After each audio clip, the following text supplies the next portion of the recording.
Ժողովուրդ օրաթերթը գրում է. ՔՊ վարչությունում որոշվել է մարզեր գործուղել տարբեր ՔՊ-ականների, ովքեր հանրության շրջանում հեղինակություն ունեն։ Այդ առաքելությունն անձամբ վստահված է Հայաստանի Հանրապետության էկոնոմիկայի նախարար Գևորգ Պապոյանին, ԱԺ-ՔՊ խմբակցության պատգամավորներ Արուսյակ Մանավազյանին, Վահագն Ալեքսանյանին ու տվյալ մարզի մի պատգամավորի, որը պետք է շրջի նրանց հետ, եթե իհարկե հեղինակություն ունի։ Օրաթերթը գրում է. Փաշինյանը Սահմանադրական դատարանի դատավորի պաշտոնում ներկայացրել է Հանրապետություն կուսակցության խորհրդի անդամ Արտակ Զեյնալյանին։ Ժողովուրդ օրաթերթի տեղեկություններով ՍԴ-ի ներսում Զեյնալյանի թեկնածությունն ընդունվել է սառը ընդունելությամբ։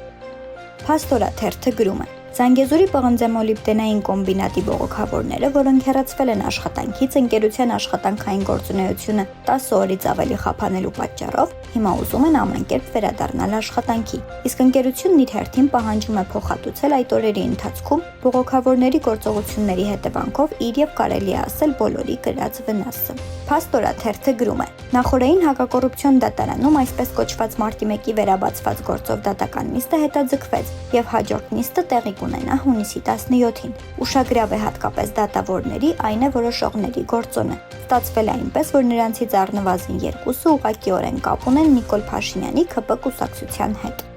Հրապարակ օրաթերթը գրում է. ԱՄՆ-ում ՀՀ դեսպան Լիլիթ Մակունցը որոշ տեղեկություններով բազմիցս դիմել է ամերիկյան իշխանություններին կալանավորված Վարդան Ղուկասյանին Հայաստանին արտահանձնելու խնդրով, սակայն մերժում է ստացել։ Մակունցը նորից է փորձում հույս ունենալով, որ գոնե մի հարցում օգտակար կլինի պետությանը մինչև Հայաստան վերադառնալը։ Հրապարակ օրաթերթի տեղեկություններով Նոր Քմարաշ վարչական շրջանի ղեկավարի տեղակալ Տիգրան Վարդապետյանը, որը գլխավոր դատախազ Աննա Վարդապետյանի եղբայրն է, աշխատանքից ազատվել է։ Ըստ օրաթերթի մեկ այլ հոդվածի Ռուսաստանի Դաշնության արտգործնախագահ Սերգեյ Լավրովի այցը նույնիսկ չի լուծել Սյունիքում ռուսական հյուպատոսություն բացելու հարցը։ Արթուն ենք նախաձեռնության իմպիչմենթի գործընթացի ամենահավանական թեկնածուն ԱԱԾ նախկին տնօրեն Հայրենիք կուսակցության ղեկավար Արթուր Վանեցյանն է, որի անունը վերջին օրերին քննարկվում է։ Երկրորդ նախագահի թիմի համար Վանեցյանը կարծես ընդունելի թեկնածու է, գրում է Հրապարակ օրաթերթը։ Այս եւ այլ լուրերին կարող եք ծանոթանալ Օրագիր Նյուզ կայքում։